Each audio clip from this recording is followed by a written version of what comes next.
crazy out here, man. I mean, it's a lot going on in the streets. It's a lot going on in the ghettos of the mind. I'm saying I write rhymes. Check. Feel my pain like it was yours. Crack addicts busting right through my doors. Bleeding on my lawn, I'm destined to be great. I swear, just read it on my palm. Tipsy, I'm calm, then I blow up like Vietnam bomb. What's going on, everybody? Welcome to Shots in the Dark. I am your host, Donny Darko. He is your host. This guy over here, Paulie Walnuts. What up? What's up? And we got a banger for you tonight. But we're going to get these formalities popping real quick because you know what the channel is. Follow us, like us, Shoot the Breeze, Facebook. Type in Shoot the Breeze. Catch us on Twitter at STBPodTV. Anchor FM. That's your little podcast joint. You know, but I prefer Apple, as you know. Bam, bam, bam. Email us at shootthebreezepodtv@gmail.com. And you can get all your Shoot the Breeze apparel at Teespring. I did that pretty smoothly that time. Still not as good as Breezy when it comes to the, formalities. But how you doing today, Paulie? You know, I'm doing great, man. I got to tell you, it's been one of those relaxing Saturdays. Really haven't done a whole lot. I've just been watching sports all damn day, man, and Sopranos reruns and all kinds of bullshit like that. That's pretty much the extent of my day, man. I had a long week, so that's it. But, just something, I don't know if you want me to just touch on something that I don't know. Do you have anything else to say? Or? Oh, we got a lot to say today, but go ahead, bro. Take it away. All right. You know what? Basically, just to go ahead and start that over. The one thing I do really want to talk about is what happened today as far as Matt Stafford being traded. The whole thing is me being a Bay Area boy and a diehard Raider fan, but I do follow Niner football closly, and it's something I grew up with. And the one thing I've always noticed about Niner fans is extreme harsh things that they put on quarterbacks. They have a history of doing that, and Jimmy G's taken quite a bit, man, to a point where it's I'm not gonna say it's gonna be tough to come back, but anyway, the trade was made. Jimmy G's still a Niner, and Niner fans are upset about not getting Matt Stafford. And my whole take on that, Donnie, is the fact that, dude, you guys literally have one of the better young teams in football. You were fifth in total defense. Solid all around, decimated by injuries. And literally, Jimmy G, in his first season as a starter, takes you guys to a Super Bowl. Almost wins the thing. This thing wasn't his fault completely.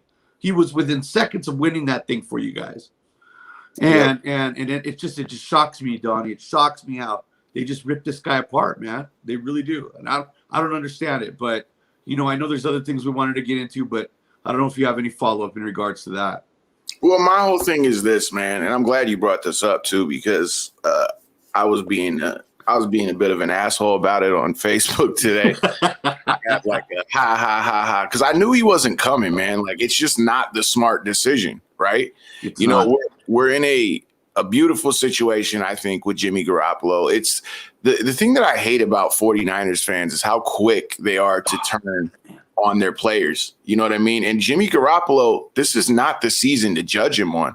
And if you do want to judge him on this season, let's talk about when he got injured and was hobbling around on one foot, connecting with passes. You know what I mean? Like, come on, man. But here's the thing about Matt Stafford, and this is what I argue. Okay. What's Jimmy G's playoff record? Stellar. He's undefeated in the playoffs. Of course, yeah. Okay. Unless you include the Super Bowl in the playoffs, right? You know what Matt Stafford's playoff record is? Dude, come on. We all know that. We all know that this guy comes from a perennial losing franchise. He's never tasted victory, even at the college level. He never even got close to sniffing victory. The guy has never had any kind of big-time game experience.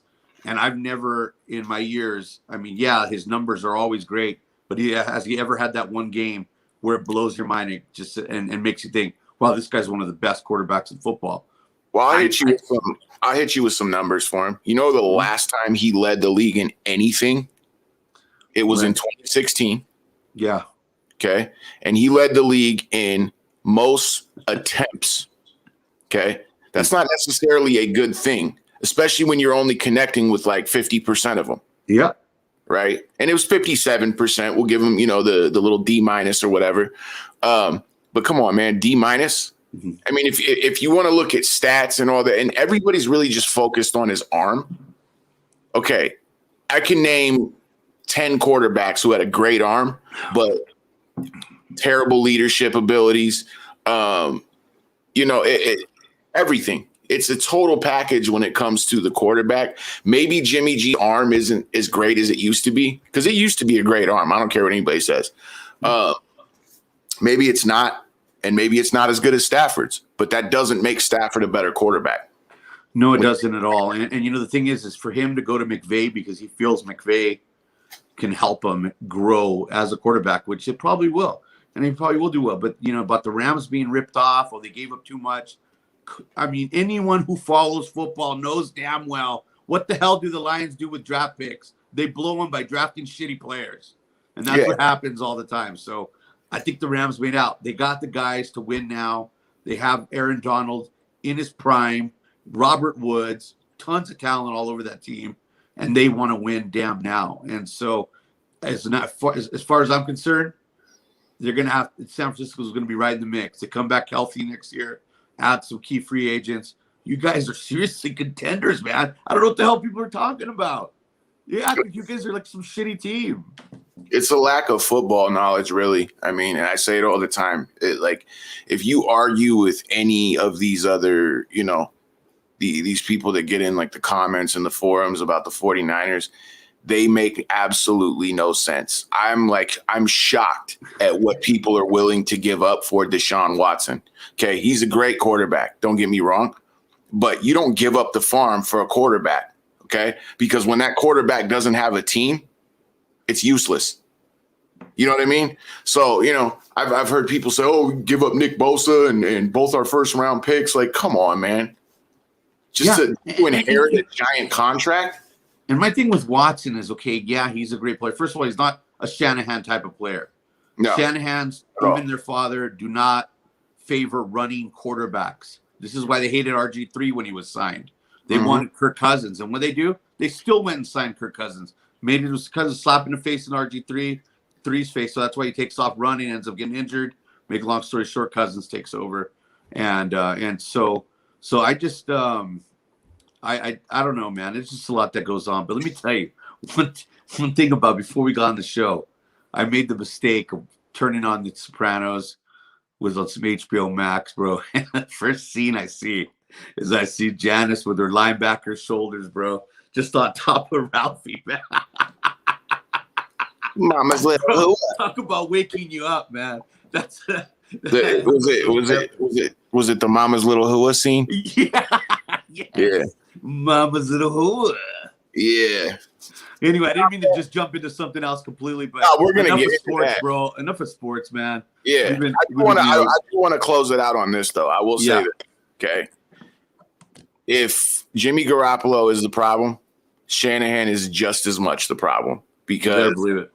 Shanahan, unlike his dad had a little bit more range when it came to quarterbacks. Kyle Shanahan wants every quarterback he comes around to be Matt Ryan. Period. He tries to play every quarterback like they're Matt Ryan, and every quarterback is a fingerprint. Basically, he's his own identity. And when you're a good coach, you build your offense around your quarterback. Because I'm going to tell you right now, if Jim Harbaugh was the coach and Jimmy G the quarterback, we wouldn't be having this conversation right now. Period. Nope. You know what I mean? I'm not trying to harken back to like, oh, we shouldn't have fired you. I think Kyle Shanahan's a great coach. I don't think he's the genius everybody says he is yet. He's too young for that. He hasn't matured. The one thing, and I'll finish off on here, is the fact that when you look at that 49er franchise, and never did I hear any fans, you and I talked about this, but never have I heard any fans bring up the fact that, oh, it's this or it's that, and Jimmy's not into it. His show, at one point he was better at doing this. No, the bottom line is no one ever brought up the fact that how inconsistent this team was on offense and defense. And that's a reflection of your coach. And the bottom line is you never knew from week to week were we going to be a running team and start off with our run game? No, it fluctuated all over the place. There was no identity to this football team, and that's why the 49ers struggled. And they lost the physicality on the defensive line when Buckner was gone. Bottom line, man. I agree, 100%. Mic drop. I would drop my mic, but it was too expensive, so I'm not gonna do that. But, you know what? And hey, man, like honestly, the only ones I've ever heard speak about it with any intelligence is, you know, Breezy, and I understand he knows his football. I just disagree with the Stafford stuff. You know, like it is what it is. But that's my man. You know, shout out to Breezy. I don't even know if he's awake right now because he's on the East Coast, but you know, yo. Breezy. Jump in if you want, man. Come get in. Join the show. It's about to get wicked, though. Wicked awesome. Or wicked awesome. I don't do the Boston accent very well. Yeah, so you're talking about Sopranos. As you can see, I want to give this a shout out real quick. This show right here is a preview to this show right here. Okay? So I've been really trying to figure out what I want to do with this show, you know.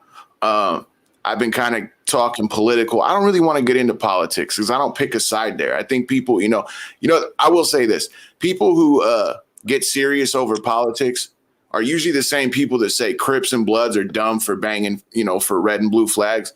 Guess what? You're doing the same thing. Just you're not, you know, come on. So I'm trying not to do the political stuff. But, you know, Paulie and me, we go way back to like when I was a kid. He's Uncle Paulie to me. So I'm going to tell you right now. This show is going to be hilarious.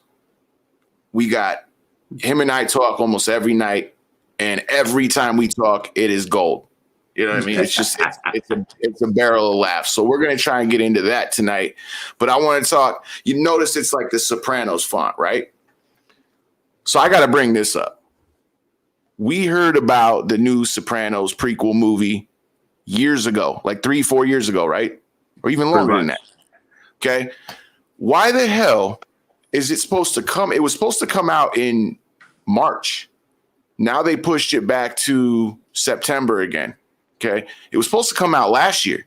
Then they pushed it back because of COVID. Now they're doing it's ridiculous. This it gets so ridiculous for me. It's like same with Top Gun. I'm at a point where it's like if you guys don't put it out, I'm never gonna watch it because I'm getting Tell me about it. You know what I mean? But at least we got trailers with Top Gun. I get on the internet the other day, and they're like sneak peek at Many Saints in Newark. That's the Sopranos prequel movie, for those that don't know. And it's like a 2-second clip of Michael Gandolfini, Jim Gandolfini's son, like frowning at somebody, looking like he's going to whoop his ass.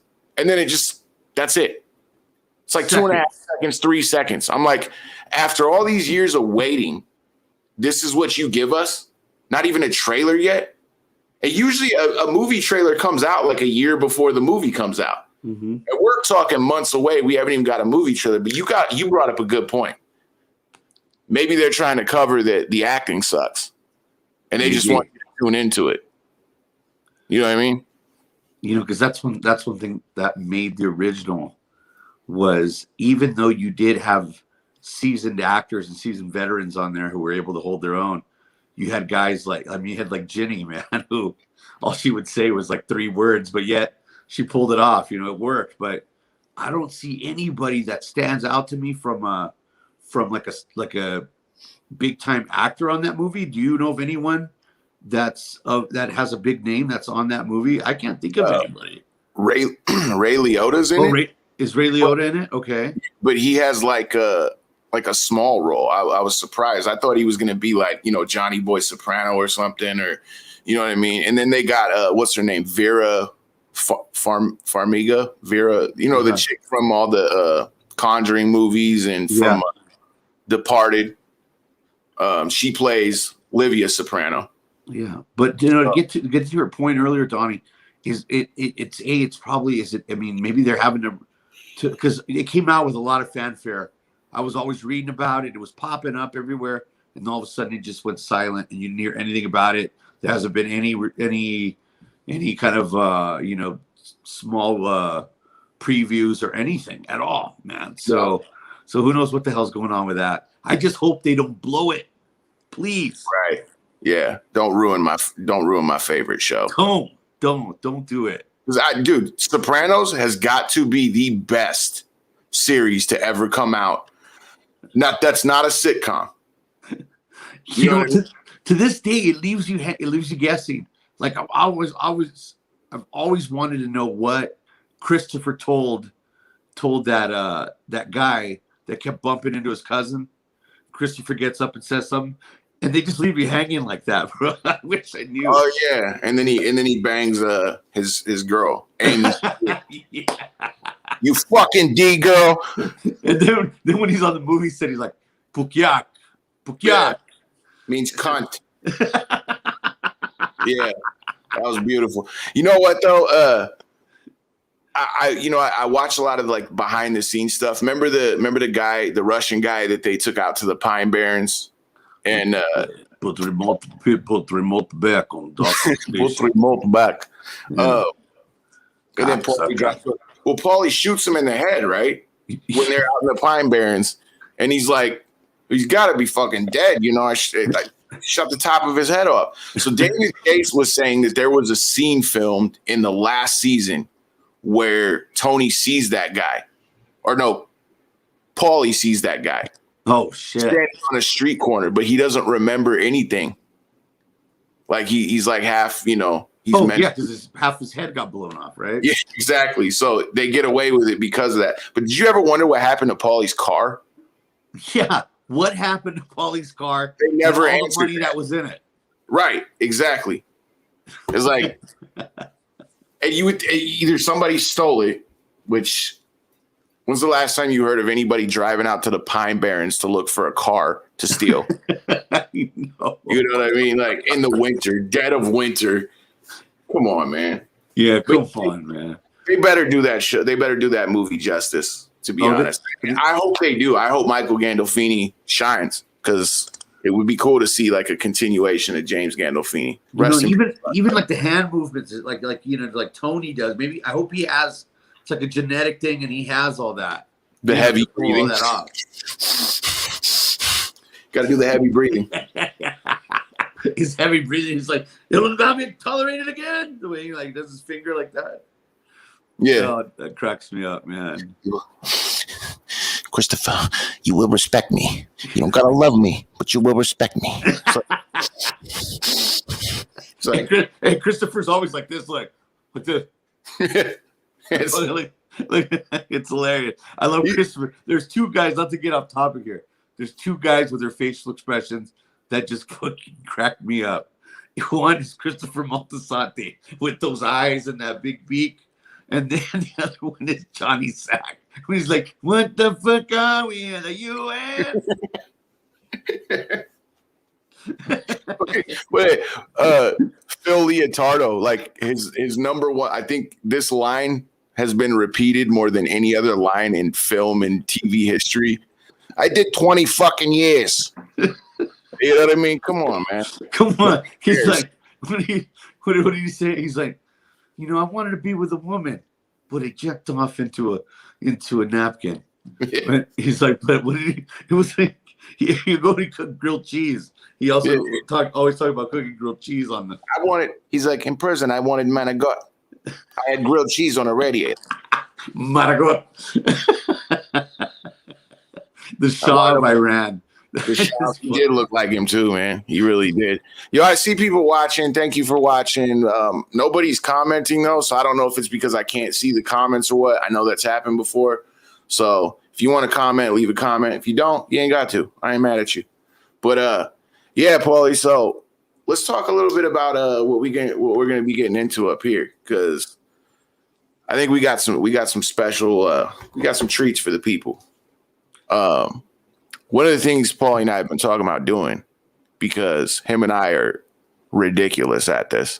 Like we're going to be bringing characters, us that we created, you know, we're going to be voicing them, and we're going to be doing some prank calls, to a bunch of different places. And, it's going to be hilarious. Oh man, I cannot wait. I don't think they're ready for Donna. I really don't. I'll save that one. That'll be that. We Yeah. got to definitely save Donna, but we can talk about my tío Miguel or something. Oye, ¿qué andas haciendo allá con esas pinches mamadas, viejo? Hey, you do it. No, hombre, te digo, mijo, ¿para qué? No andas ahí metiéndote con esa pinche vieja. Hey, you do a mean Cheech impersonation too. Mom, so fine. My baby, so goddamn fine. I do it all the time. It's uncanny, dude. Like, Hey, double bubble. He's like, oh shit. He's like, hey, double bubble, you need a ride? And then, oh man, that's fucking. That's. I was just watching that movie earlier today. But we got lots of surprises. What I'm excited about is I've been doing impressions and doing this for I don't know how many years. Ever since I was a little boy, it's something that I've always. I have no idea why I enjoy doing it so much. As a matter of fact, we got to a point where my cousin and I every summer we would go down the phone book and just start calling random people. And a lot of them were Hispanic people. So we'd put my brother on the phone and my brother would get on and act like he was looking for his father. And he would say, "Ay, ¿dónde está mi papi? Quiero hablar con mi papi." And these Mexican ladies were like, "Pues qué chingados, ¿quién es tu papi? Dime." So they were pissed because they thought the husband was cheating and messing around with them.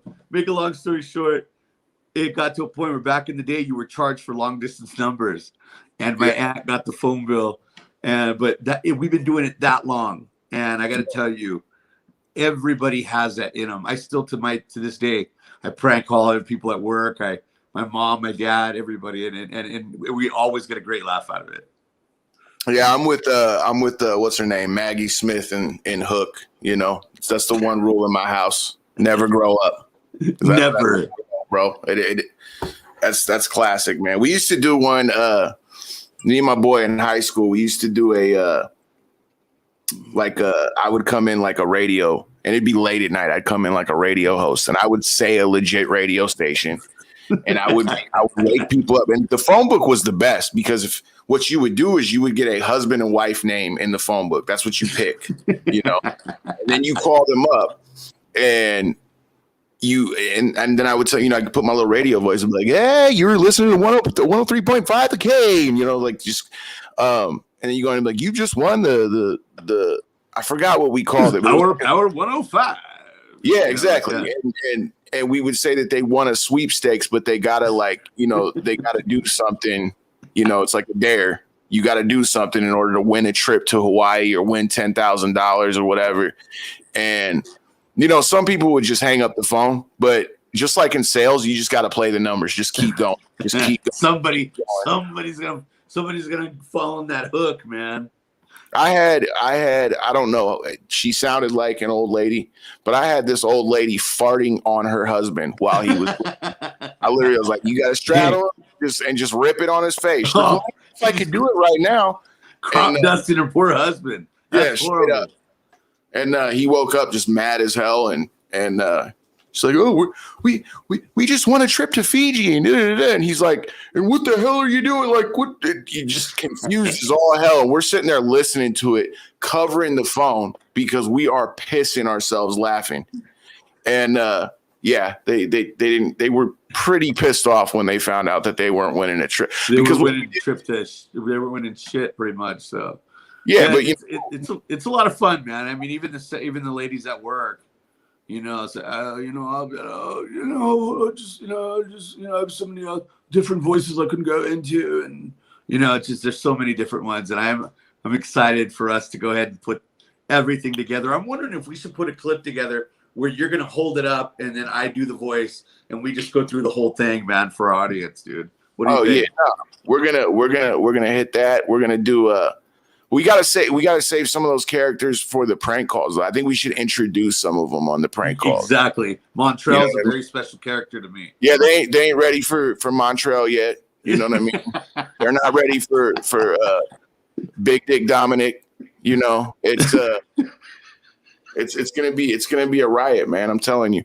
And then we're gonna come up with other characters too. Trust and believe. Yeah, there's also a thing Donnie and I wanted to touch on, and that's our, when it comes to storytelling, man, especially in the Hispanic culture, Italians, it's it's part of what we do. You hang out I hang out with my uncles, and everybody's in a circle telling stories about something, and they're always hilarious. As a matter of fact, some of these stories I've heard in my lifetime are funnier than any other damn comedian I've heard out right now. Yeah. So it's like, I want to be able to put that together. Donnie and I talk about it quite a bit, and also maybe even doing an animation bit with some of our stories. So yeah, no, absolutely. We're gonna get into all that. And yeah, Wesley, that was some real 90s shit, the prank calls. That's what you know what I mean? Don't get us smoking that greenery and then when we were kids and then just give us a phone. Plus I don't know if they still have it, but it was we had star 67 to block our numbers after caller ID came out. Oh yeah. And I got a little crazy with it years ago when smartphones first came out. They used to have these apps where you could change your number, like for a caller ID. And then they would have like little, it was crazy. They even had one that sounded like, a ransom type, deep voice or whatever, like voice changer. And I would freak people out with that one. But we're gonna get into the stories though. I'm gonna give you one right now, okay? Because this one, this is the king of all drinking stories right here, okay? And it's not me personally, but it's about my boy Anthony, who is for some reason has a like klepto reflex when he drinks, and he gets this. He starts trying to open car doors, right? And he's actually been arrested for it because he'll get so wasted. I don't know what hits him, but he just starts trying to see what car doors are open. And so one night we were all out drinking and having a good time. And it was the weirdest thing because if there's one thing he loves more than anything, it's girls. Straight up. And we were talking about girls and a bunch of college girls or whatever. And, we were younger back then. We were just, and I'm thinking, okay, this is what we're doing tonight. We're going to be hanging out with these girls. So it's like me, my friends, and then him. I'm not going to say any of their names, but he disappears. Okay. And next thing I know, I'm spending my entire night looking for him because I brought him there. You know what I mean? I'm like, yo, what, like, okay. So hours later, I still haven't found him. The bars are closing down. I don't know what happened, It was like an hour later. It was like an hour from closing when he disappeared. But he's gone. And I'm freaking out. I'm like, yo, I bet you he got arrested. So I'm looking up online trying to see, like, if they released any records on anybody that's been taken in or whatever. So his phone is going to voicemail every single time. The next morning, and I'm still hanging out with those friends. We all ended up at somebody's house and woke up at somebody's house. And I'm not going to go into details about that. But I'm like, okay, he still ain't around, whatever. Finally, 11 o'clock, 10:30, 11 o'clock the next morning, my phone rings. It's him. He's like, yo, I'm over here. I'm over by the Safeway. Woo, come pick me up. I was like, all right, cool. Boom, go over there and pick him up. And I'm like, where did you go last night? So now we're going to rewind and give you his play-by-play of what happened, okay? So he's coming to and just piecing it all together because he was shit-faced the night before, right? So he goes, dude, like, I don't know what happened. Like, I left. For some reason, I just felt like I had to get outside. I left the bar, and he goes, I don't remember anything after that. But what he does remember, I'm going to piece everything together before that and just tell you this story, in order. So what he did was basically he disappeared, left, and his little, car thief or whatever, breaking into car side kicked in. And he doesn't know where he's at. He ends up walking around for 2 hours, and he goes by a grocery store. Now, a lot of people, you guys don't know, is a lot of times grocery stores, they'll have a big lot. And what happens is truck drivers who are passing through town, they'll get a hotel and leave their truck at this big lot, right? They're the big rig diesel trucks. Now, after hearing this story, I would never get a hotel as a truck driver. I got a sleeper in the back, because truck drivers got the bed, the TV, they got it all in the back, right? So yeah, they got a nice setup back there, PlayStations, everything. Yeah. So he walks over to this Safeway, somehow ends up over there, and he wakes up at like 3:30 in the morning, doesn't know where he's at. He's like, it's dark, everything. He's like, I gotta piss. He's like, I gotta piss. He's like, I gotta piss and I gotta throw up all at once, and I don't know where I'm at. He goes, I see a little bit of light, and I just go towards it. And what it was is light was shining through a curtain. And he opens that curtain, and all in front of him was steering wheel, seats. He's in a big rig.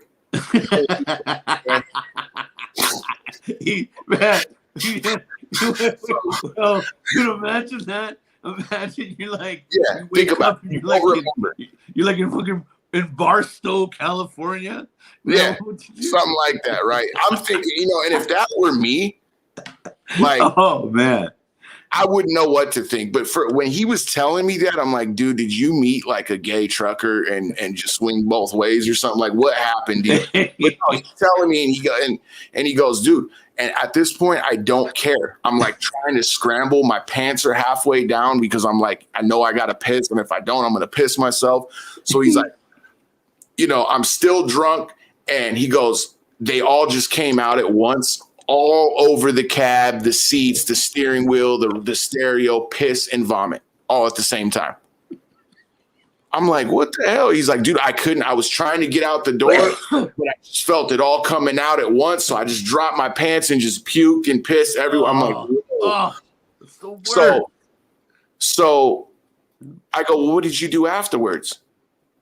He's like, I turned back around and I went to sleep. I was like, what? So he goes, hours later, it's like 10 in the morning, like 30 minutes before he called me. He goes, I wake up and I'm now sober. And he's like, what the hell did I do? And then he looks in the truck. There's vomit everywhere. It smells like piss. It's hot outside. So, it's even worse. And he looks around. He's like, oh, my, I got to get the fuck out of here. So he jumps up, jumps out of the cab. And that's when he calls me. I'm like, dude. Where was he, though? Where? I mean, how many miles away was he from his house? Well, he was with us. So his house wasn't nearby. He didn't plan on going back to his house, but I'll give this up. He was in San Jose. I'm not going to say where. Pink poodle. Truck drivers listen to podcasts, and I know we're not famous yet, but if this somehow ends up in some truck driver's truck somewhere, and this is what happened, I had nothing to do with it, okay? I swear it wasn't me on my grandmother's soul. Like, it was not me. But, yeah, man. I'm sure he was. That was the next thing I was going to talk about. Imagine being that truck driver, going back to your truck, and maybe he wasn't at a hotel. Maybe he just parked there. That's where he lived or whatever. Maybe he parked there because, you can't park a big rig. Sometimes they park the rig and then somebody will pick them up and they'll take off or whatever. Yeah. So I'm sitting here feeling bad for the driver. I'm like, dude, he's going to get there and it's just going to be. Oh. Dude, and who knows? I mean, it was on a weekend, so maybe he doesn't start driving again until Monday. It's hot outside, so this stuff's just cooking on his dashboard and his radio, his steering wheel. You got piss all over the I was feeling bad for him, and then it hit me. I was like, well, that's what you get for leaving your truck unlocked in San Jose, you dumbass. Come on, bro. That's hilarious, man. I mean, I still feel bad for anybody that had to clean that up, but come on, dude. You leave your truck unlocked in San Jose? Come on, dude. Yeah, definitely. Tell me about it, man. I know there's been so many things that, I gotta say, when it comes to stories, bro. I mean, I just today I was just trying to put together maybe like a top 20. So once we get the Mama Luke's going, then we'll definitely save the best for last, man. I'm telling you, there's some epic tales to be told, my friend. Oh, I know a bunch of them too. I'll bring you back to when I was a kid. What was I, like 14 at the time? You can tell me. So, to give you a little bit of a backstory, Paulie, he's Uncle Paulie to me because I didn't really have my dad around or anything. I lived with my mom. I lived with a single mother. So anytime, I would get in trouble and my mom would just be out of control of the situation, she would, for some reason, call Paulie and be like, oh, he needs a positive male influence in his life. But I don't even really think I was that bad. I think my mom was just dramatic. No, you weren't bad at all. It wasn't even close to being like that. Yeah, no. Matter. Sometimes people want to be heard, man. Yeah, it was, and I did bad stuff, but like the stuff that she was mad at me about, it was minuscule. She didn't even know about most of it. You know what I mean? So it's like I kept it away from home, and you actually taught me that. You're like, dude, just when you're at home, get work done, take the garbage out, do all that good stuff. Just keep your parents off your back like that, or keep your mom off your back like that. That's the secret, man. Always get your chores done. Yeah, and do it before anybody asks you. But I remember I was like 14, 15 maybe, and you and your wife, Beth, Beth would always come over, and she was like my auntie. She used to go hang out with my mom, and you were over there, and I was like, yeah, I'm going to go to the store. And you threw me your keys to your car. And I was like, I remember. And you're like, just go to the store and come back. I was like, all right. And I had my friend with me, remember? Mm-hmm. He's like, yeah, just go to the store and come back, and like, you kind of made a joke, like, if you pick up any girls, don't bring them back here, and, kind of a wink, wink situation. And so me and my friend, being dumbass kids, because that's what you do when you're a kid, you're a dumbass. We were like, yeah, let's not go to the store. Let's go cruise around for chicks, right? So we're mobbing around, and before we know it, it's like an hour later. And Beth's probably freaking out. I know you're not, but Beth's like, what the hell, And I didn't even realize it. And you're now knowing this, but I had just got high before you threw me those keys.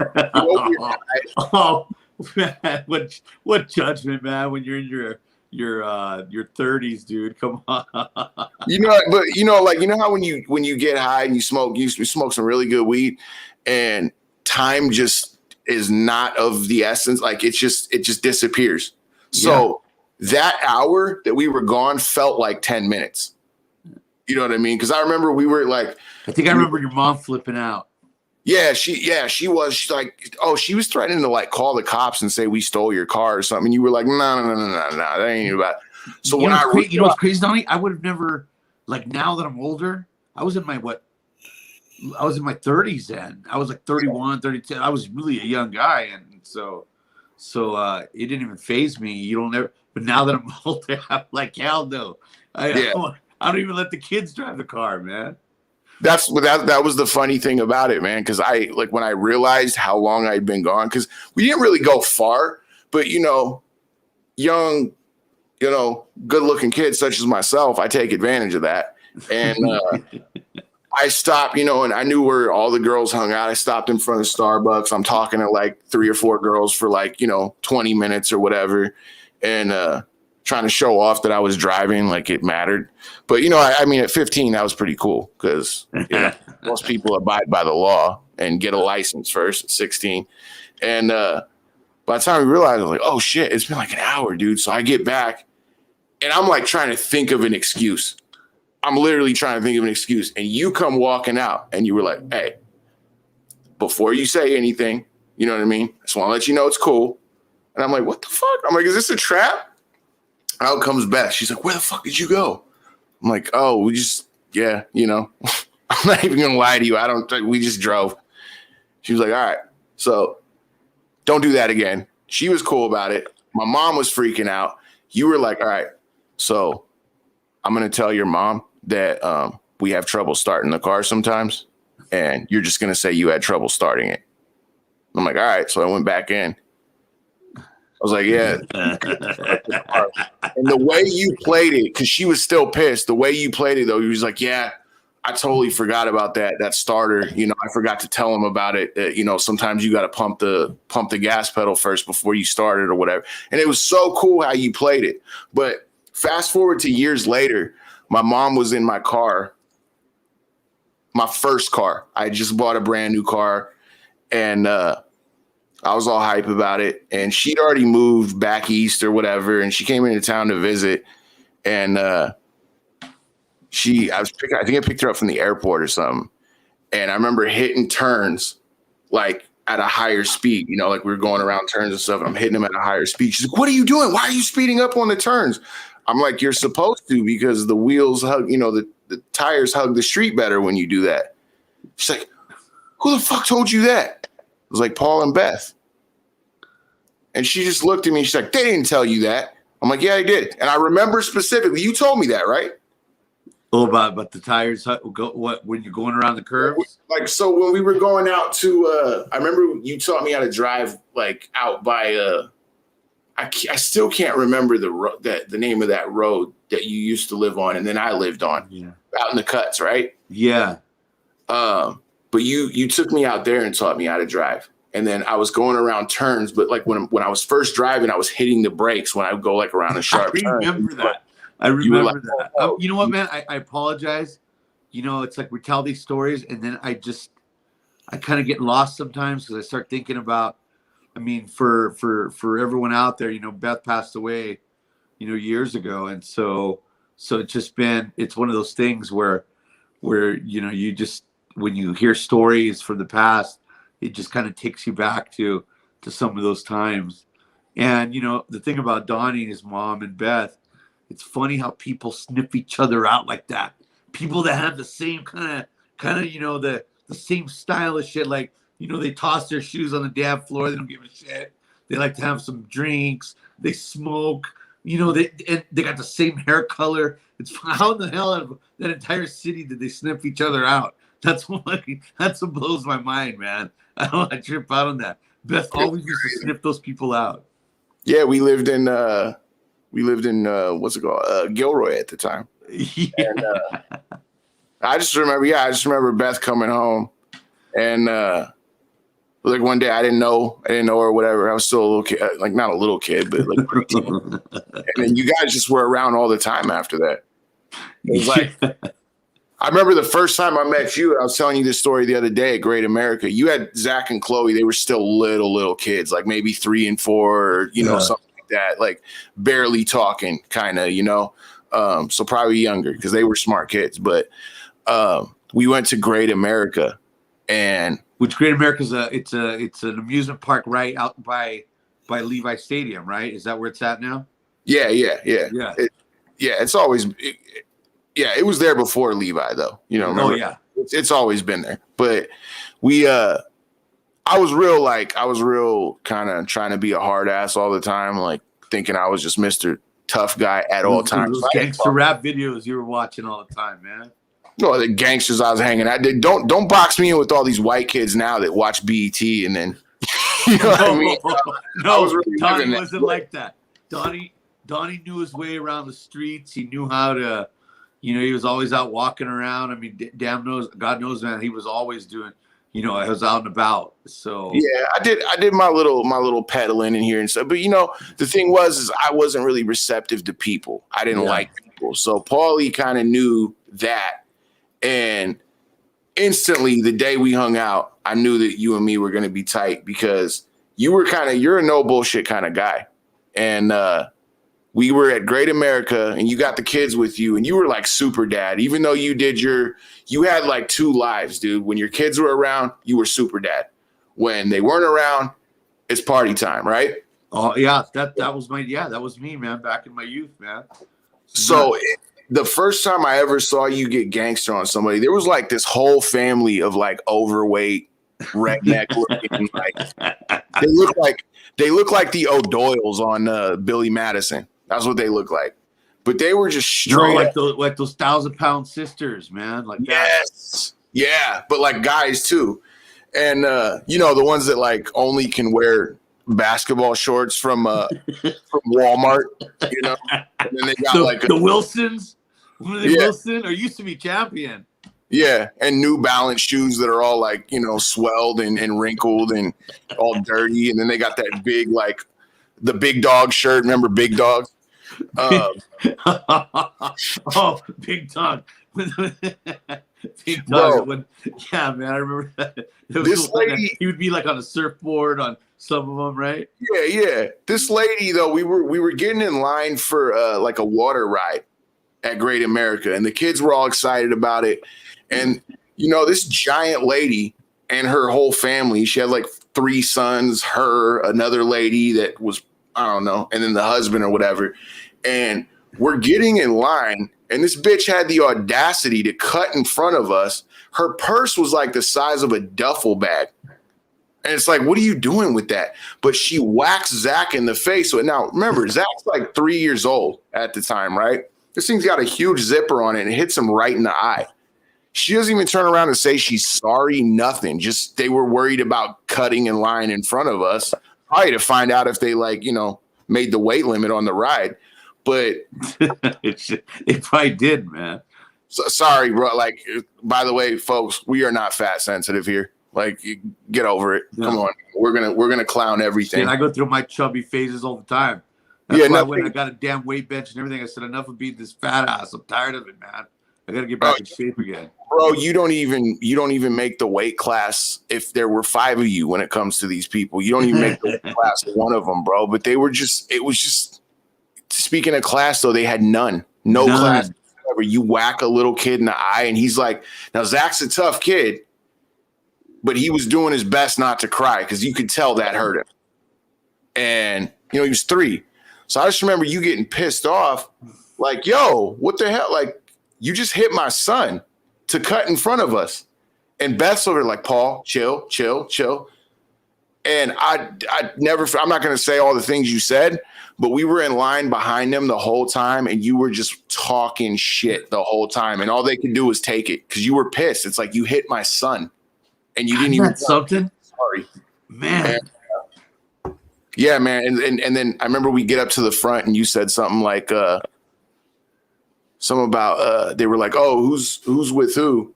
And they tried to group us in with them. And you looked at me, you're like, are you fucking serious? Like, you're gonna have to put them on too. Yeah. Imagine we would have flown off that inner tube thing, whatever that damn ride was, man.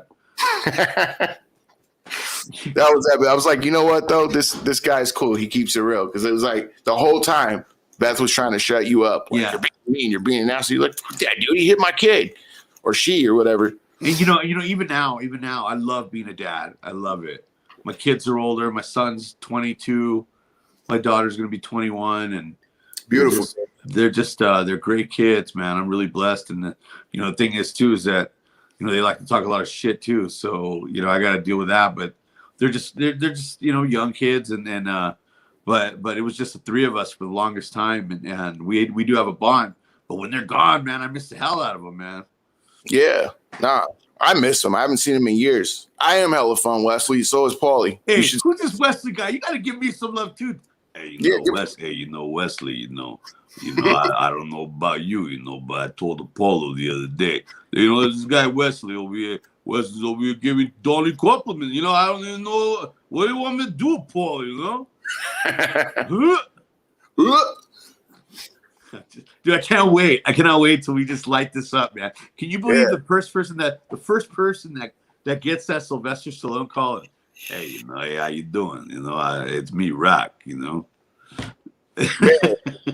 How stoked are you that Sylvester Stallone actually heard that though? Yes, man. I wish we could play some of those clips right now, man. Those are just legendary freestyle type of stuff that comes to the head. There's times where I'm driving. Now I got my voice memo now, and I'm just knocking out all these characters and it's so much fun, bro. I can't wait to unleash them, man. Well, they're all Star Wars centric, the ones you sent me. So we're going to play them on the show, on the Star Wars show. Galactic Basics, that's the channel. If you haven't subscribed to it, look it up on YouTube right now and subscribe to it. I don't have a link on here right now, but we don't have many subscribers on YouTube yet. But we're going to be grinding this thing to the very end until we're in the millions. So stick with us because it's happening. Better believe it. We're just in the practice. I'm in the practice phase right now, and I can't wait till we start getting to that next level. We're gonna get you got your own the Paulie Walnuts show as well. We're gonna be doing cover sports and everything from Seinfeld to fucking Curb Your Enthusiasm. I don't care what it's about, man. We can talk about anything. Yeah. But the most important thing is this is what I love about Donny, and compared to all these other sports shows that we talk about that we see out there, everybody wants to be an ESPN guy. Everybody wants to be that type of professional guy. Listen, I put a lot of work into it. I study every day. Sports is my life and passion, but I like to have fun with it, man. And that's where people are missing the boat, man. That's why I enjoyed watching like Jim Rome and Dan Patrick, because they're just having fun, man. They're having fun and talking a little shit, playing games, trivia stuff. It's just always, it's fun and interactive, man. And that's the way you want it to be. And I can't wait. Yeah, it's gonna be insane, and that's one of the cool things about it, because you can tune into ESPN, you can get your stats, you can get your rundowns and all that. But I think what fans like to hear is how other fans are talking. When fans know their sports and they know their shit, but at the same time, they're not limited to ESPN, whatever you want to call it, editing rules or whatever. You know what I mean? ESPN's got to follow a certain guideline. We don't. We can say whatever we want. Yeah. So that's what's going to happen. Oh, I didn't even see that. What's up, Melissa? How you doing? Thank you so much. Hey, yo, Melissa. But yeah, no, you guys rock. Will you be random people? Like when we're doing the prank calls? I would assume people, like, what do they mean? Like just doing random people? I mean, calling random people. Yeah. So yes and no. I mean, we're going to plan things out. I mean, I'm thinking we're going to get Paulie, because Paulie's already done this. He's going to be calling in sports radio. So this is what happens. And tell me if I get the story wrong, Paul, but back in the day, and this is the way Beth told it to me. So correct me if she was wrong on this, but I always admired you for this. So back in the day, Paulie used to call up like ESPN radio, local sports stations, and all this and that. I still do every day, every morning and every afternoon. Well, I'm talking about the funny part of the whole thing was go for it. that you would go. Paulie knows his stuff. Period. There's not one sports guy I could turn on the TV that knows more than Paulie. Straight up. I literally will call him to get a prediction on a game. And he'll tell me, like, look for this, look for this, look for this, boom, and it happens verbatim. And so he used to call up these radio stations, and they would, ban him from the channel the show because he would school them too much, and they were getting embarrassed. So what he started doing afterwards was calling as different people, like in a different voice, like, yeah, this is Tony from there.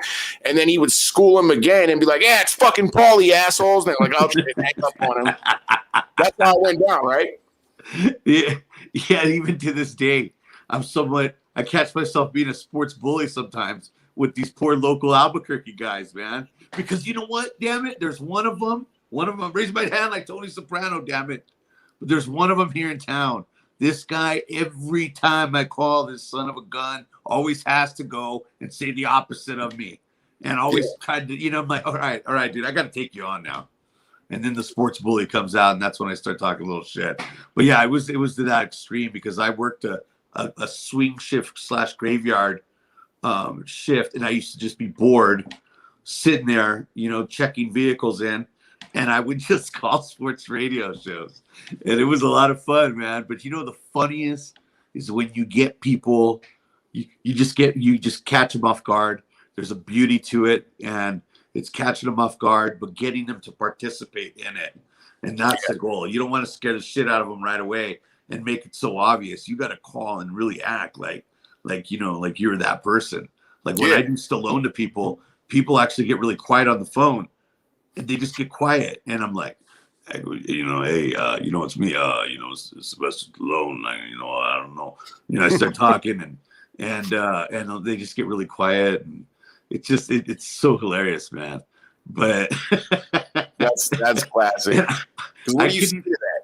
What's that? Because what do you say to that? It's like, what, is it really safe? Because they just get really quiet. You hear all the time. You hear all these stories about like, I like to watch a lot of like rock and roll documentaries and hip hop documentaries, and you hear about all these guys who get like phone calls from somebody that's just a huge superstar when they're still on the bottom, and then they're like, whatever, man. They hang up the phone, right? And then they find out like, oh, it really was him, and then they like straighten up. So you wonder how many people are like, is this really? You don't want to hang up on Sly. You don't want to hang up on Demolition Man. Rocky. The funniest thing is I'm parked at Trader Joe's just during work hours, and I park off to the side, and I get a phone call from one of my coworkers, and she says, "Paul, I need you to do me the biggest favor. Can you please call my daughter tonight and in your Elmo voice and make sure that she brushes her teeth and this and that?" I said, "Oh shit." She actually says, well, she texted me. She goes, "Actually, can you do it now?" And I'm in the freaking goddamn Trader Joe's parking lot, window down, and I'm like, "I'm gonna love you, la la la la la la la," going on. And I was so into it. This car with a couple chicks pulls up, man, and they're like, "Oh, how cute!"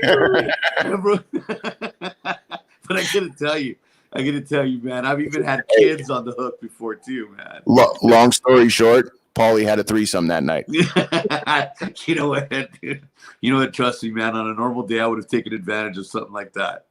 But it was priority to make sure this little girl brushed her teeth first. Yeah, there you go, man. Dude, you got so many voices in the vault. It's like there's no way we could cover them all on one show. So just tune in to the Mama Lukes, because every week is going to be something crazy. And by the way, parental advisory, explicit content, because we're going to get into that real. We're doing that here. I mean, there's no editing here, to be honest. You know what I mean? Like, talk about anything.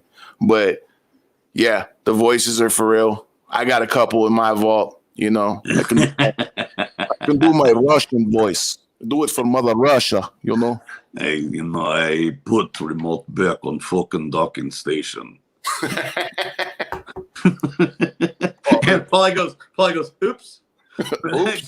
He drops, he goes, "You cocksucker." Cocksucker. He said he was with the Interior Ministry. And, he's like, he goes, Tony said this guy killed 16 Czechoslovakians. Said he was an interior decorator. Chris has that big gash in his head. He's like, this place looked like shit. His house looked like shit. Christopher, maybe you could go back and become a model, Christopher. No, he was like, she was talking about, he's like, you need to get back into your script writing. He's like, yeah, I just want to be a player, but I'm also a soldier. He's like, I mean, I could go be a male model. That would have worked out, but I don't want to hang out with all those douchebags with the nose that's like coming out to here. Those shows are epic. As a matter of fact, I'll probably watch that before I go to bed tonight, man. But I'm definitely, I gotta turn. I mean, for those that don't know, for those that are watching, this is The Sopranos we're talking about. If you haven't watched The Sopranos, I don't know what you are doing with your life. Turn on Amazon. If you got a Kodi Fire Stick, get it jailbroken. I don't know if I'm supposed to say that, but I don't care. Get it jailbroken, and you can get whatever you want for free on the Kodi app. Get the Amazon Fire Stick, jailbreak it, get the Kodi app, search Sopranos. You got them all right there. Yo, did you ever get into Boardwalk Empire? Yeah, of course. I got into Boardwalk Empire. Any HBO show, obviously. I'm a big Game of Thrones guys and Game of Thrones guy. But I The Wire, all of those were really good shows to me, man. I loved them all. Yeah, that The Wire. I actually got to meet before I ever saw The Wire, and I was working in LA because I caught The Wire like years later. You know what I mean? I didn't watch it much as a kid. I would kind of catch it here and there, but when I was a teenager, all I really cared about was like hip hop. And that's all I would just be in my room listening to hip hop. Wasn't a huge TV fan. I had my set shows like South Park and The Sopranos that I would catch, and that's all I cared about. And but years later, before I saw The Wire, I met this girl named Felicia, aka Snoop, from the Wire. I didn't know it was a girl. I called it, but what's crazy is I was sitting there like referring to her as him and bro and this and that. And to be honest, I think she liked that. I think she preferred that. She preferred that, bro. Like she was dressed like like me and all the guys. You know what I mean? Had the fitted hat, a do rag underneath it. It's like I thought it was just a young kid. I didn't know it was a girl, but I'd never seen him, her, whatever. I don't know what her preferred pronoun is, but so he was like, "Yo, that's a girl. That's so and so from The Wire." We're gonna start prank calling people. So the Mama Luke's airs in March. That's when we're gonna start. We're kind of prepping everything right now. I'm in school right now, so I haven't had time to like anybody that's wondering like why I haven't been on Nitty Gritty Niners or anything else is like this is really the only time I can do stuff is on the weekends late at night because I got school. I'm doing all this homework. I just got married last weekend. So it's been busy, man. So March is when Mama Luke's will air. But we are doing the Midichlorian Mafia show, which we're going to have to change to the weekends as well. It's because Paulie and me are just so busy, man. We also work, we're hustlers out here. So we get, we ain't about making that small money. So we got to do that too, but we're putting our heart and souls into it and it's going to be dope, man. So trust me, you will know. We're going to do some promo for it. Probably do a trailer. Thanks, man. Thanks for the congrats there, Wesley. Dude, Wesley's been great, man. That talk about being a great listener today, man. That guy's badass. Yeah, he's the man. Yeah, I don't. Wesley, like, where did you find this show? Are you like a follower of Breezy, or are you a Nitty Gritty guy? Like, are you with the Nitty Gritty Niners fan base, or because I just want to show love and appreciation because we got a few people watching, but you're the one that's chiming in the most, man. So we appreciate it. We love that. Yeah, I love it, man. I love it. But we love it, man. Good. Yeah, let's see. Yes, I am like a Nitty Gritty guy, or just a Breezy follower. Just trying to figure it out. Or yes, I am a dope. You're just taking the compliment, like, yeah, I know. You ain't gotta tell this guy over here. You ain't gotta tell me that I'm dope. I am, man. Come on. Yeah, no, we appreciate it, my man. But yeah, we're gonna get you all the info you need. We're gonna have probably both. Nice. That's what's up. So yeah, if you watch Nitty Gritty, it's just I've been so busy. If you ever want to catch me on a screen, it's gonna be late on the weekends. That's if the old ball and chain lets me. I'm married now, so my balls are in her purse. But no, that ain't true. That ain't true. I'm a man. I handle mines. But I can't have sex with myself, so I gotta listen sometimes. You know what I mean? Trying to keep that not vulgar because it is my wife. You know what I mean? But yeah, no, we got a amazing show coming up. There's so much that we're putting into this, man. And I like I said, I can't wait to just start. Just like I said, just with the characters that we have, like Montreal, man. Montreal's gonna steal the show. Yeah, he is. Until Montreal comes on, man, and just starts ripping these ladies' hearts out, man. That's what I'm talking about. And it's gonna be even worse when he's hanging out with Big Dick Dominic. Both of them are just they're friends and they go out cruising for chicks together. They execute. You know what I mean? So it's going to be a wrap, man. And we're coming up with more characters. Like, we're going to create characters that you guys get to know. Like, it's going to be. I got a Cholo character, a Chola character. I got, also too, we got a lady by the name of Donna. This woman's probably one of the sexiest women around, man. I'm telling you. Can I tell them about my first experience with Donna? Yeah, tell them about Donna. Okay, so I get a phone call from Paulie's number. This was a couple months ago, right? I get a phone call, and I'm thinking it's him, right? I'm like, okay, boom. And it's some lady on the other end is like, is this Donatello? It's like, and I'm like, yo, what? Is this Donnie? I'm like, what? Who is this? And I'm freaking out because it sounds like a chick.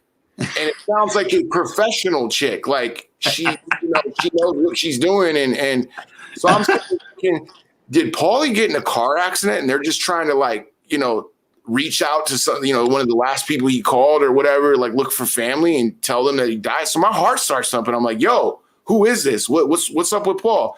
And then he just starts cracking up. And I'm like, yo, what the fuck was that, dude? I had to tell him, I'm like, dude, I thought you died or something.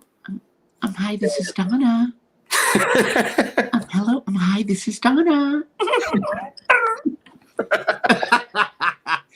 Donna, once, man, she's just this erotic, just amazingly beautiful personality, man. And Donna just captures the hearts of all these people out there, women and men. Oh, Papa. Yep. She swings both ways. Yep. Hi, this is Donna. I can't wait, dude. That's hilarious. Yeah, that's gonna crush it, man. That's gonna make for some good prank calls right there. You know what? And the worst thing for it is gonna be is when you get like those desperate guys that don't really get much attention from women. And hey, just to preface this, I really don't care who's sensitive to this stuff. Like, I know we live in a generation of like bully hotlines, which is the most bitch ass thing I've ever heard in my life. But this ain't the spot for it. If you're sensitive, just tune out because that's not what we're doing. We don't buy into this. We're 80s kids. I'm old school, man. I'm old school, and that's the way it was growing up. Is if you were able to hang with your boys, you got to be able to take it, man, because everybody was going to get ripped, and you just had to be quicker and come back a lot quicker. And then people realize, all right, I don't want to mess with him too much because Paul always has a comeback, man. I'm like, and Donnie's always been good at that too. And I think that's why we got along, because we both have that little that quick like venom release, bro. We talk a lot of shit. And Cobra venom, bro. It's the worst part is though, man, is like nowadays, like that was normal for us, dude. That's how it's always been. And then now just me being normal is offensive to people. And it's the weirdest thing. So I just gave up on trying to, please people and like it just doesn't work for me because I don't take anything serious. And my generation didn't take anything serious. And the problem with this generation is y'all take everything too serious. Like you're offended by words? Come on now. Like, didn't your I was raised mostly by my grandparents, but they taught me sticks and stones. Best believe I didn't go to them and say somebody called me a name. I didn't go snitch to them about anything. There was a no snitching policy in our house. But none. You just figured it out, man. You didn't. Yeah. And that's why kids are losing nowadays. Like you just, that's why they have participation trophies. That's another bitch ass thing about this generation. A participation trophy. Yeah. Dumbest thing I've ever heard of. I had an old timer tell me the other day, and his exact words were, you in particular are the last of a dying breed. And I asked him what he meant about that. And that guy said, basically, he's like, you guys, first of all, you don't wear pants tighter than your girlfriends. And then he said, he goes on about how, we still don't know how to do things like mow a damn lawn, like how to clean out your barbecue grill, man, how to check your oil. I mean, just the basic thing. But there's some good kids out there. Don't get me wrong. Some great kids out there, but I run into some, man, that I'm thinking, how in the hell is this guy even function, man. I don't understand it, and for us, it was always survival. I moved out at a young age, right after high school. Yep. It was become a man. Yeah, I didn't have a choice. My mom kicked me out every 3 weeks, so it was like, whatever. But it's funny because I saw a thing. These people are like, it's a bunch of millennial kids, and they're like, or not millennial. What's the generation after millennials? There's like, is it X, Generation X? So they okay. I don't know how they fall. So you were not like, you're definitely Gen X. I think they used to tell us when we were kids that we were Generation X, but now they're telling me I'm a millennial, which I don't subscribe to because I'm not a millennial. You're the complete opposite of that. Bro, like I don't fit that mold. It's just not working for me. So I will not claim millennial, even if they've changed the birth dates on it. Like, I'm not a millennial. But there's another generation that's even worse, and it's the current one that is literally, going around reporting people on Facebook. By the way, if you go and report somebody's comment on Facebook, I want you to remember something. Listen to me closely. You will forever be that bitch that just told on somebody on Facebook. Okay. Who does that? Who would go do that? You know what the most cringe thing is, dude? I had my girl was speaking on some stuff on Facebook, and all of her little sensitive friends. And this is why, we talked about it. Just no more speaking out on stuff on Facebook because people are just so damn sensitive. But she had some little bitch made beta male who I happen to know is a cuck.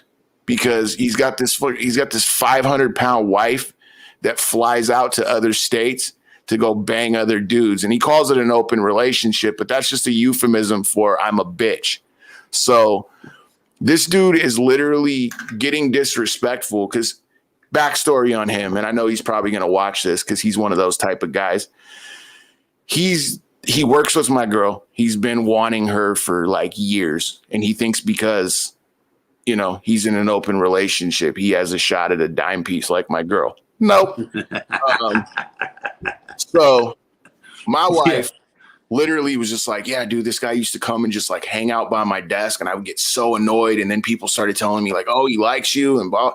But anyway, he starts coming at my girl with this like, his little bitch made super liberal ideals about sensitivity and what people should say and not say. And I'm freedom of speech. My girl's freedom of speech. We don't give a fuck. Like, so he starts getting disrespectful, telling my girl that she only thinks these things because of me and I make her think that way. So to me, I'm like, dude, don't ever tell my girl that she's not smart enough to formulate her own opinions. So I got on there and I just ripped him apart.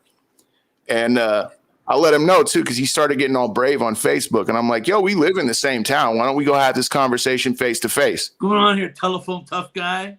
Yeah. I'm like, bro, you're just not going to disrespect my girl. So the funny thing is like, and I told him, I'm like, dude, you're a little beta bitch, dude. Like, you're going to sit here, come on, man.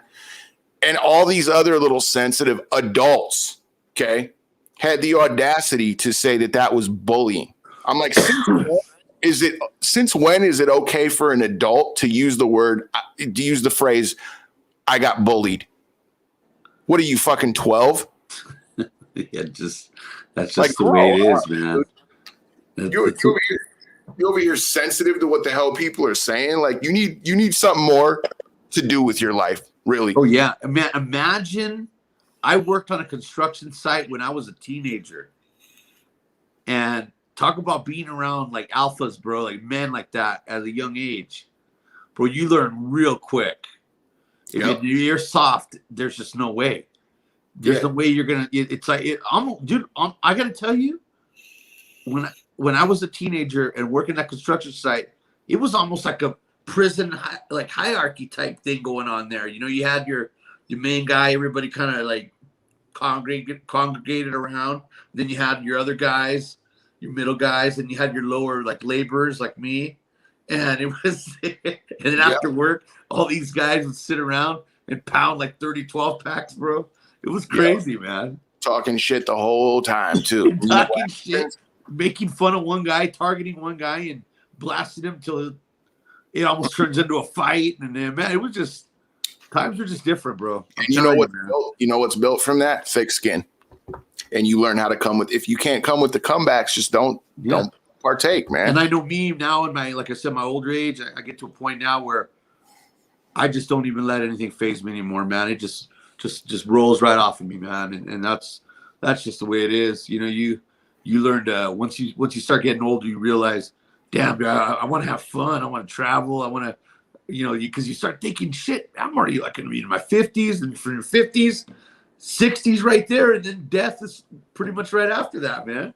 Yeah, absolutely. Like, yeah, life's too short to be worried about what other people are doing all the time. Like, you got it, bro. Keep your circle small, man. And yeah, that's why it's us. You know what I mean? Like, please, I ain't hanging out with nobody else. To me, like, you never know what somebody's gonna be offended by nowadays. You know what I mean? Like, dude. So you know what's funny is I follow this because you're a huge Top Gun fan. I'm a huge Top Gun fan, and you would think that a Top Gun page on Facebook would be very 80s centric. A lot of guys like you and me, you know, because that's our childhood right there, right? Are you kidding me? I'm dying, man. I want to watch it. So the administrator for this page is like, he just like everybody else in this new generation, a bitch. And I was on there, and dude, the word chick offended this guy.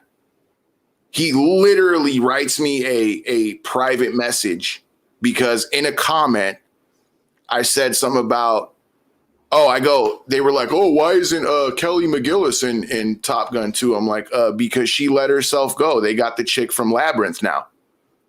And that's just facts, bro. Like, in Hollywood, they're not gonna match Tom Cruise with some lady that let herself go and looks 40 years older than him. It's just not gonna happen. Tom Cruise is a good looking guy. Let's be honest. You know what I mean? So they went and got Jennifer Connelly, right? But because I referred to her as a chick, well, first he leaves a comment and he goes, "Can we not use the word chick, please?" And I just laughed. LOL. So he sends me a private message. He goes, you know, that's really offensive that you use that word and this and that. We have a lot of women that follow the group. And I'm like, yeah, peace. Fuck that group. Chick offends you? Like, really? It's just, it's the way, I mean, we would say it all the time in high school. It wasn't like a bad thing. It's still not. I don't care what anybody says. Man, did you see how hot those chicks were? Yeah, exactly. It's something so simple. Chick. Yeah. Chick. Oh, she's an amazing chick, man. God, yeah. Man, she has her shit together. You know, blah blah blah. I mean, it's not a bad thing. I don't know why they take it in a bad context like that. No, you know why? You know why? Because people are looking for shit to be offended by. They literally pull out their victim's handbook and be like, well, let's see, what can I whine about today? Well, I'll just wait until somebody says something that, you know, whatever. And I guarantee you this asshole probably said it before a million. Oh, actually, no, he's British and we all know how they are. You ever hear a British guy come up to you, you know, talking like a tough guy and you took him serious? Me either. Come on. That's why your country lost to a bunch of primitive people and America was born, because you guys are pussies. Come on. I like the way those guys with a Cockney accent, the way they talk. I'm here, man. What the hell did that guy just say, man? Was that Austin Powers Gold member? When they're like, if we're going to talk in front of these girls, let's talk at least English. And then him and what's his name? What's the dude who played Austin Powers' dad? Alfred. He played Alfred in the Christian Bale Batman series. Yeah, okay, I know what you're talking about. Yeah, I don't know his name. They go back and forth in like English, and you don't understand a word they're saying. Like, yeah, you met a Bobby in a lorry, and it's like, whoa. But now, Irish guys, that's a whole different story. Irish guys are born to fight. That's what they do. When an Irishman is born, he has a pint. And then he goes and punches the doctor. And that's just what happens. You know what I mean? So dude, I've hung out with a lot of, it's crazy because, you know, you got your people from Mexico And then you have your people like here in Albuquerque who have a lot of that Mexican influence. But I'll never forget when I came to visit out here for the first time. And not everybody's like that because we got lots of transplants here in Albuquerque now because it's a bigger city. But when I first came here years ago, I went to El Paso to go visit my cousin, and I was just tripping out at how it's like it's just a bunch of Mexican dudes in a garage in a circle. Yeah. And then you see a guy over there in the corner, man, and he's like has his little, whatever, and then you're just sitting around there listening to Mexican music, and then como te dije, güey, ¿para qué andas allá haciendo esas chingaderas, güey? Que no mames, güey, yo me chingo unas cervezas, güey. The way they talk, and I'm like, God dang, dude, I've never felt so out of place in my life, man. But never felt so at home at the same time. That's when, I have two little brothers who are half Mexican. And so I kind of got a taste of the culture growing up. And man, I'm going to tell you right now, though, you said El Paso, right? Yeah, it's different out here. It's country out there, man. So I'll tell you. So years ago, I went out to Texas because my grandmother and grandfather retired in first New Mexico and then went to Texas. And my grandfather passed away. So I went out there. I flew out there, quit my job because I wanted to help my grandmother out, And I finally just decided, I was like, I'm moving you back to California. There's no way I'm going to keep you out here. Like, you got to be near your family, blah, blah, blah. So I go out there and I have to come back. She's not ready to move yet. I have to come back for like 4 days because I got a scheduled little I was just getting into like staging and, when I worked in Hollywood and all that. And I had a little gig I had to do. So I had to be back in Cali for like 3 days and for a concert. And so I decided, I was like, you know what? Like a week before, I was like, I want to take the train back because I've never done that. You know what I mean? So I get on the train in Fort Worth and it's like a 2.5 day trip, right? From there to LA. And one of the stops, we stopped in San Antonio, and that was like a 9-hour layover. But I met a bunch of guys on the train and girls and everything. We ended up just having like a little hangout thing because I was stupid. I didn't know that you could actually like rent rooms on the train that have beds and shit. So I literally am sitting upright in a chair, and I didn't sleep for like 2 days. Thank God for an injury that I got, and I was loaded up on like Vicodin and Percocet. So when it got boring, I would just eat a couple of those. But so we stop in San Antonio. It's like a 9-hour layover, right? And that's where I meet all these guys or whatever. And we just decide, you know what, we're going to start drinking. So we're walking around San Antonio, middle of the night, midsummer, just drinking, watching things go down and everything. And it turns out being a party. We get back on the train, and it's middle of the night, and we're so loud that one of the dudes, that works on the train comes through, and somebody stands up and was like, "Hey, they're being too loud. Kick them off the train." And I was like, bro, not going to happen. But, you and me can go downstairs. And the other guys were like, "Yeah, dude, shut the fuck up." And he goes, "Well, I paid for this ticket." And and the dude on the train that worked on the train, he was like, "Well, they did too. So, whatever." But he's like, "Here, check it out." Walks over to us. He's like, "I'm going to open up." Because, they close the bar cart at night. And he's like, "I'm going to open up the bar cart for you guys. And the viewing cart, the one that has like the windows up top. Yeah. And it's I forget what it's called, but it's like the view, whatever. So I'm going to open those up for you guys. You guys can go hang out in there." So we go and hang out in there. And the next day, it's like midday, we stop. Our next stop is El Paso. And we get to El Paso. And the first thing that happens is the train stops. And the train stopped and hold on. Okay, so the train stopped and the conductor announces over it, and he's like, "Yeah, and if you look over to your right, you will see people trying to sneak into the country." And it was literally people like running. And I was like, damn, man, it's hot as hell out there too. And they are they got some speed. You know what I mean? So I'm over here. We're all in the window cheering them on. Run, run, run. You know what I mean? But then immigration comes on board, and they're literally checking all of us. It was the weirdest thing, right?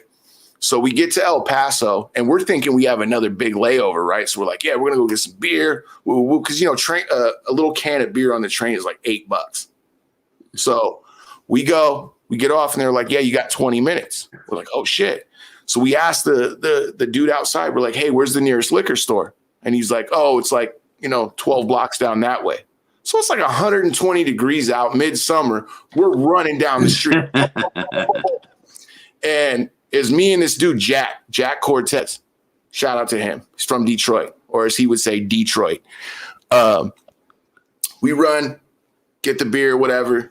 Everybody's waiting for us on the train, right? So we have 2 24-packs. We come back, and this asshole is standing outside the train. He's either cop or immigration. I think he was immigration. And he's like, you can't bring that on the train. We're like, we've been doing it every stop, man. Like, what are you talking about? Fuck you. So we're getting on the train. He's like, nah. Grabs my boy by the shoulder. He's like, you ain't getting on that train with that. We're like, oh, hell no. What the hell are we supposed to do? So another cop rolls up and he's like, hey, I'll tell you what, man. I got to go by that rule too. But you can drink as much as you can here. You got about 5 minutes. And we just ran. Slamming them down, man. We just ran in 120-degree weather. Like, we're ready to drink, So it was me and Jack. We got like 5 other guys and a couple girls on the train waiting for beer. And I have never killed so much beer my entire life. We had 2 cans left by the time we had to get on the train for of 48 beers. We had 2 left.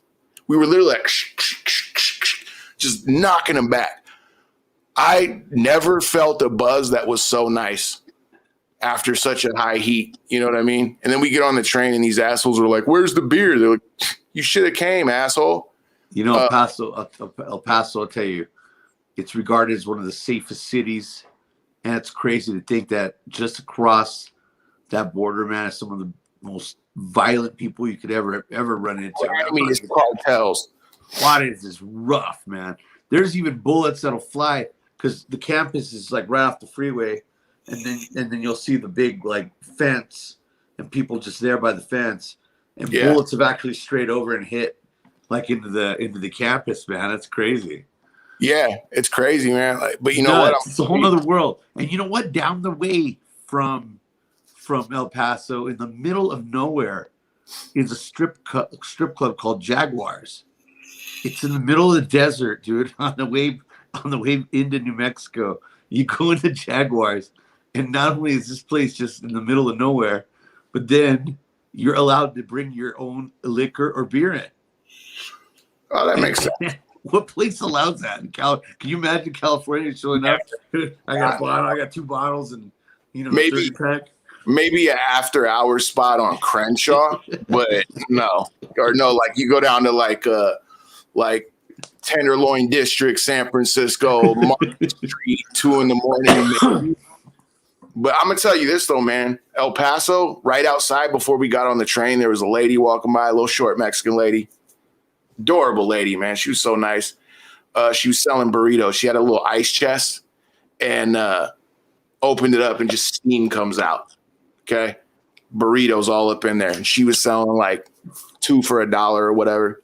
And I shot her like $30 and just had a bag full of burritos, right? She threw in some tamales in there and all that stuff. But I swear to you, bro, it was the simplest, best burrito I ever had in my life. There was those are always good. The ones that are wrapped in foil for a little while. Yes. That's what it was. I like those. Where the tortilla's kind of like not soggy, but it's been wrapped in foil. It's kind of from the steam, It was homemade. Perfect. It was homemade than a motherfucker too. I'll slam about 10 of those like that, dude. Yeah, it had like red sauce and like potatoes in it, and then like little chunks of chicken, and it was very simple. I'm like, dude, this bitch could start a fast food restaurant selling just those. In-N-Out's got like 3 things on the menu, but it's really in 3 different forms. And dude, she could grind with those, bro. And like I only shared 1 apiece with the guys that were there. I was like, you ain't getting the rest of these. I got stingy with them. They were so good. I was munching them the whole way back. But yeah, man, Hey, Donny, looks like my phone's gonna be dying here, dude. Pretty soon. My computer's gonna die. So yeah, we're gonna do that. This was just a preview of the Mama Luke's. I don't know what I'm gonna do with this show. I don't really think I'm gonna do much with it. We're gonna change it to the Mama Luke's. So because it's just that's where the money's at right there. This him and me. This ain't even. You haven't even seen what we're about to bring. This was just no. We're just test running things, man. Trying to get that chemistry right and kind of figure out what would work and what doesn't work. And I'm just excited, man. I'm excited about it. I can't wait to just unleash this shit. Yeah, man. It's gonna be a fucking banger, man. But yo, you guys know what time it is. It's time for us to get out. We did an hour and a half, man. I'm not mad at that. You know what I mean? So, thank you for everybody that tuned in. Wesley, you get a Fan of the Day award. You the man. Wesley's been badass, man. Badass, Wesley. We might prank call you one day, Wesley, so watch out. Wesley might get it. Hi, this is Donna. Yeah, there we go. Yeah, Donna's gonna give you a call, Wesley. Watch out. She's a temptress. All right, man. This is Shots in the Dark. I am Donny Darko. He. I can't get my finger point right. That's Paulie Walnuts. We are out. And peace. It's crazy out here, man. I mean, there's a lot going on in the streets. There's a lot going on in the ghettos of the mind. I'm saying I write rhymes. Check. Feel my pain like it was yours. Crack addicts busting right through my doors. Bleeding on my lawn, I'm destined to be great. I swear, Jesus, read it on my palm. Tipsy, I'm calm, then I blow up like Vietnam bomb.